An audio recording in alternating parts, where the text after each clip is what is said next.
மக்கள் அனைவருக்கும் வணக்கம். அண்ணன் சீமான் அவர்கள் ஈழத்துக்கு போகவே கிடையாது. 2008 தேசிய தலைவர் பிரபாகரன் அவர்களை அண்ணன் சீமான் அவர்கள் சந்தித்ததாக சொல்லி புகைப்படத்தெல்லாம் காட்டுறாங்களே, அது எதுவுமே உண்மை கிடையாது.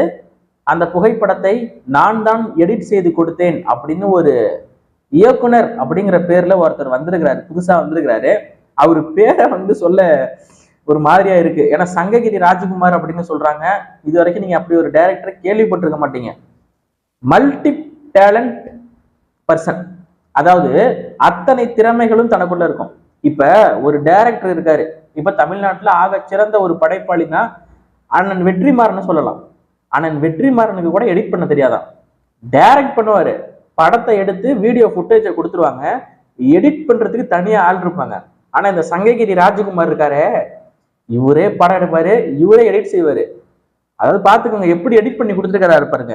2008 அப்படி எடிட் பண்ணியிருக்காருங்க. அந்த அளவுக்கு மிகவும் திறமைசாலியான ஒரு டைரக்டர், சாரி எடிட்டர்.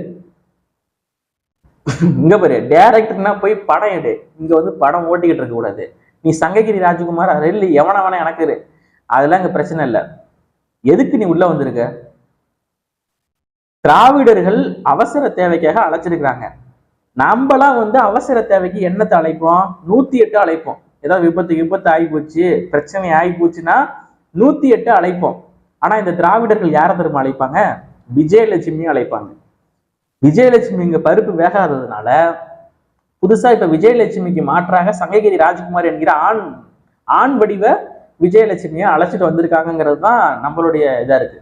அப்படி என்னப்பா அவசர சிகிச்சை அவங்களுக்கு திராவிடர்களுக்கு அப்படின்னு கேட்டீங்கன்னா, ஈவேராவை போட்டு பொலன்னு பொழந்தது அந்த சித்தாந்தமே காலியாகக்கூடிய ஒரு சூழலுக்கு போயிடுச்சு. நடிகர் விஜய் அவராவது இந்த ஈவேராவை பத்தி அண்ணன் சீமான் அவர்கள் பேசியதற்கு கண்ணம் தெரிவிச்சு ஒரு அறிக்கை விடுவார் அப்படின்னு எதிர்பார்த்தாங்க. அது நடக்கல. என்ன பண்றதுன்னு தெரியாம யூடியூப்ல இந்த பாரு அப்புறம் இந்த 2-3 பொம்பளை பிள்ளைங்களை வச்சுக்கிட்டு வீடியோ போட விட்டாங்க.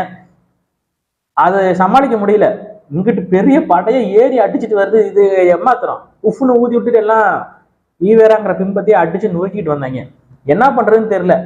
சித்தாந்தமே சாகக்கூடிய ஒரு சூழ்நிலை வந்துருச்சு. இன்னும் 2 அடி அடிச்சா செத்து போவோம். அதுக்குள்ள இந்த இயக்குனர் எடிட்டரை கூட்டிட்டு வந்துட்டாங்க. அப்படியே மொத்த கூட்டமும் திரும்பி அந்த சங்ககிரி ராஜகுமாரை அடிக்க ஆரம்பிச்சிருச்சு. யோ, இந்த பெரியார் என்ன 2 அடி அடிச்சிருந்தீங்க, இந்த சித்தாந்தமே செத்து போயிருக்கீங்க, இதை ஏன் அரையும் குறையுமா விட்டுட்டு போறீங்க? அப்புறம் மறுபடியும் அதை தண்ணியை ஊத்தி காப்பாத்தி மறுபடியும் கொண்டாந்து பெரியார் மட்டும் இல்லைன்னா நீங்களாம் படிச்சிருப்பீங்களா, நீங்களாம் ஜட்டி போட்டிருப்பீங்களா, நீங்களாம் வீடியோ போட்டிருப்பீங்களா அப்படின்னு கேட்பாங்க. இதை முதல்ல அடிச்சு சாவடிச்சுட்டு அப்புறம் அங்கிட்டு போவாங்கன்னு பார்த்தா மொத்த கூட்டமும் அப்படியே அங்கிட்டு திரும்பி நம்ம சங்ககிரியை போட்டு பொலன்னு பொழக்க ஆரம்பிச்சிட்டாங்க. எதை மடைமாற்றுவதற்காகனா இதை மடைமாற்றுவதற்காக இங்கிட்டு புதுசா ஒரு ஆளை அழைச்சிட்டு வந்துட்டாங்க. எப்பவுமே விஜயலட்சுமி அழைச்சிட்டு வர்றது வழக்கம். எத்தனை நாள்ரா அதே காலங்காலமா அதே பொரிய வைக்கிறீங்களே, இன்னுமா நம்புத்து போகாம இருக்கு அப்படின்னு கேட்டுருவாங்க மக்கள். அப்படிங்கிற பயத்தினால இன்னைக்கு ஒரு இயக்குனர் அப்படிங்கிற பேர்ல ஒருத்தனை கூட்டு வந்திருக்காங்க. உண்மையான இயக்குனர் எவனாவது வருவானா?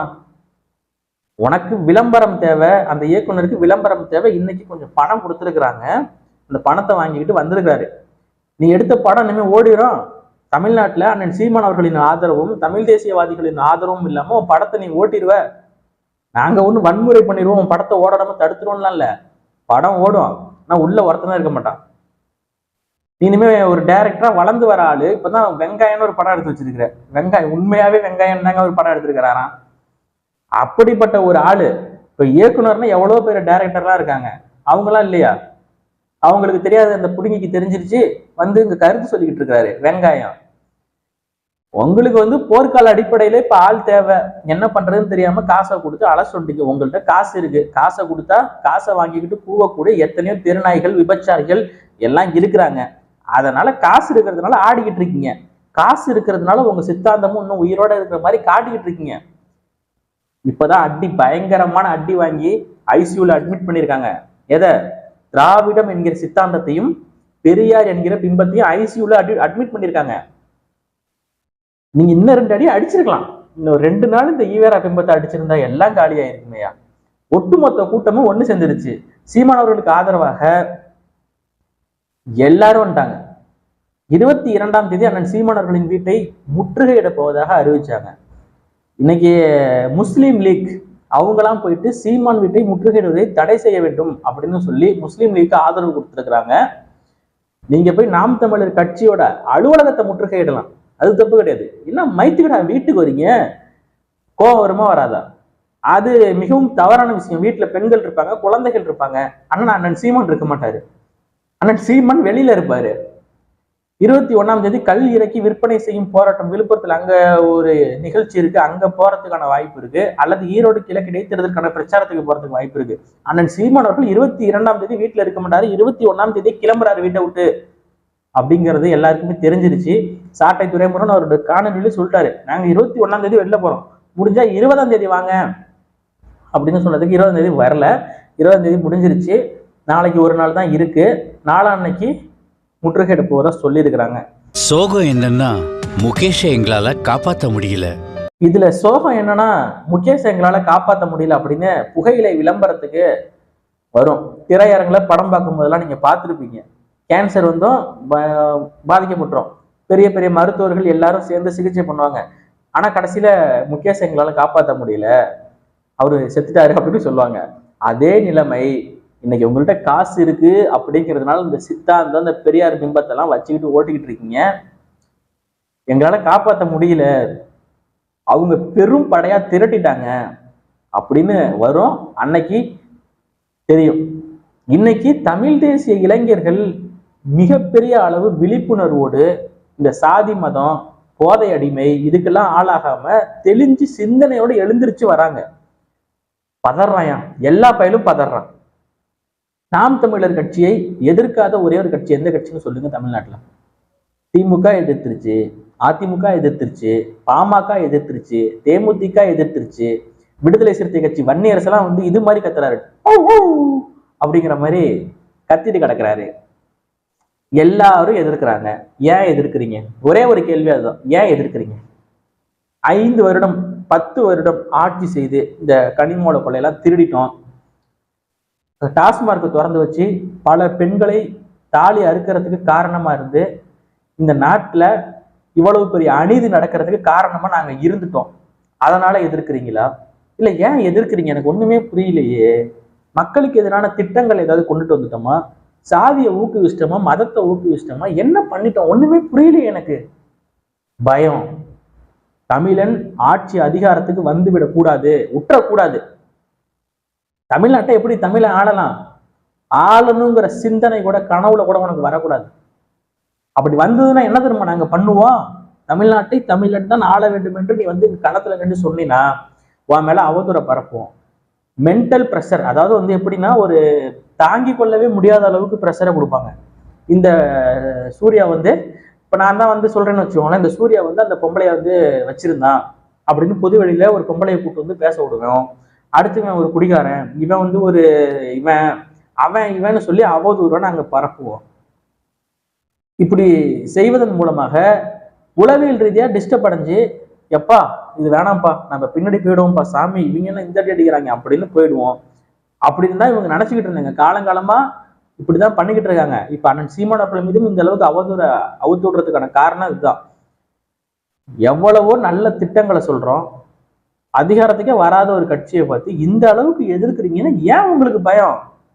அப்ப இவ்வளவு பயம் இருக்கு தமிழ் தேசியவாதிகள் எழுந்திருச்சு வராங்க அப்படின்னா, இவ்வளவு பயப்படுறாங்க அப்படின்னா, ஒரு வாட்டி ஒரு 5 வருடம் ஆண்டுட்டோம்னா அதுக்கப்புறம் நம்ம தான் அதிகாரத்துல இல்லாதப்பே இந்த சித்தாந்தங்கள், அதிகாரத்துல இருக்கக்கூடிய நபர்களின் சித்தாந்தங்களை அடிச்சு நொறுக்கக்கூடிய அளவுக்கு தமிழ் தேசிய சித்தாந்தமும் தமிழ் தேசிய கருத்தியலும் இவ்வளவு வலுவா இருக்கு.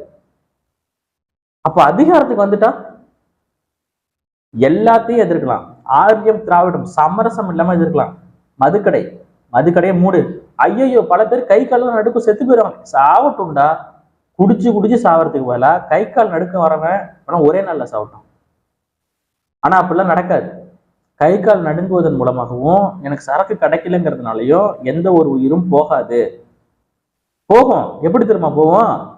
சரக்கு கிடைக்காம சானிடைசரு, இந்த மாதிரி சில வேதிப்பொருட்கள் கலந்த திரவங்கள், இந்த சானிடைசர் மாதிரி இருக்குல்ல, இதெல்லாம் எடுத்து குடிச்சுட்டு அவனா வேணா செத்து சாவலாமை ஒழிய குடிக்காம இருக்கிறதுனால ஒரு உயிர் போகாது. அது எவ்வளவு பெரிய குடிக்காரனா இருந்தாலும் சரி, சாப்பிட்டு பேசாம படுத்துரு. எதை பத்தி நினைக்காத, அவ்வளவுதான், உனக்கு சரியா போயிடும். 2 நாள் கம்முன்னு இரு, சரியா போயிடும். ஆனா இவங்க மூட சொன்னா அதெல்லாம் எப்படி மூட முடியும்? அப்ப கள்ளச்சாராயம் காய்ச்சிடுவாங்களே, அப்புறம் என்ன, எதுக்கு காவல்துறை வச்சிருக்கிறீங்க? அதை தடுக்கிறதுக்கு தானே காவல்துறை வச்சிருக்கிறீங்க. குற்றம் நடக்காம தடுக்கிறதுக்கு தானே காவல்துறை வச்சிருக்கிறீங்க. கேட்டா விளக்கம் கொடுப்பாங்க. எப்படி பெரியார் காட்டு மிராண்டி மொழின்னு சொன்னதுக்கு ஒரு விளக்கம், இச்சை ஏற்பட்டால், காம இச்சை ஏற்பட்டால் யாரோட வேணாலும் உடல் உறவு வச்சுக்கலாம், அதுக்கு ஒரு விளக்கம். இப்படி நவீன முறையில விளக்கம் கொடுக்கறதுல இவங்களை அடிச்சுக்க முடியாது. நம்ம அரசியல் அதிகாரத்துல நம்ம பேசுவதெல்லாம் நக்கல் நையாண்டிக்கு ஆளாக்கப்படுது. ஆடு மாடு மேய்க்க சொல்லிட்டாரு, ஆமா, ஒரு தூக்கு சட்டில வாளியில பழைய சொத்தை எடுத்துக்கிட்டு ஒரு கையில ஒரு குச்சை வச்சுக்கிட்டு போய் 10 ஆட்டை மேய்ங்க. லேய் பைத்தியக்காரனுங்களா, ஆடுங்கிறது பல நூறு கணக்கான ஏக்கர்ல இண்டஸ்ட்ரி போட்டு அப்படி வளர்க்கறது. மாடு வந்து அப்படி வளர்க்கறது. அதன் மூலமா பால் இருக்கு. அதுல எவ்வளவு பெரிய பொருளாதாரம் இருக்கு. வட இந்தியாவுல ஒருத்தன் பால் இருக்குல்ல, பாலை வந்து கெமிக்கல் வச்சு தயாரிச்சிருக்கான். ஒரு 100 ml கெமிக்கலை வச்சு 500 லிட்டர் பால் தயாரிக்கக்கூடிய அளவுக்கு பவரான கெமிக்கல் வச்சு தயாரிச்சிருக்கான். அதை பாலுன்னு நினைச்சு வாங்கி குடிச்சிருக்கிறாங்க. இப்ப நீங்க எங்க குடிக்கிறீங்களே ஆவின் பால், இதெல்லாம் நீங்க குடிங்கப்பா, இதை பத்தி பேசினா வழக்கு கிழக்கு போட்டு விட்டுருவாங்க. அது பால் மாதிரிதான் இருக்கும். பார்க்க பால் மாதிரிதான் இருக்கும், பொங்கும்.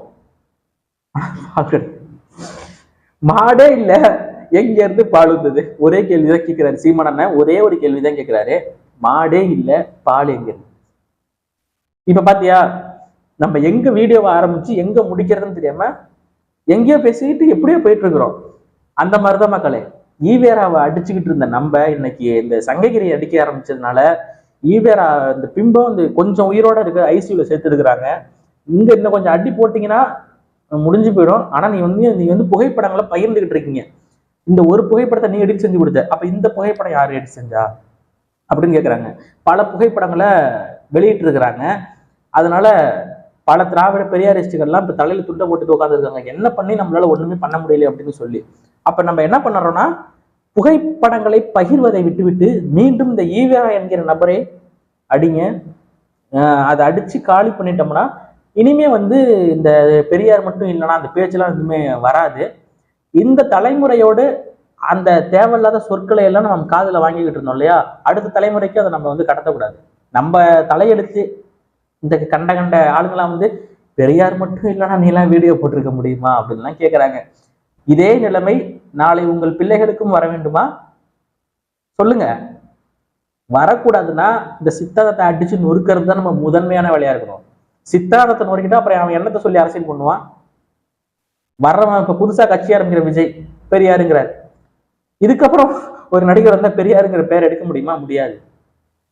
இந்த விஷயத்தை பெரியார் அடிச்சோம்ல, இது ஒரு வருஷத்துக்கு முன்னாடி பண்ணியிருந்தா விஜய பெரியார கையில் எடுத்துக்க மாட்டாரு. அப்ப ஒரு தனி மனிதனை எதிர்ப்பதை விட அவன் ஏற்றுக்கொண்ட சித்தாந்தம் தவறானதாக இருந்தால் சித்தாந்தத்தை முதல்ல அடிச்சு காலி பண்ணணும்.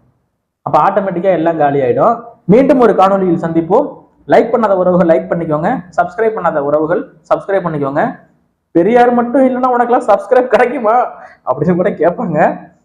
சப்ஸ்கிரைப் பண்ணிருங்க மக்களை. நன்றி, வணக்கம்.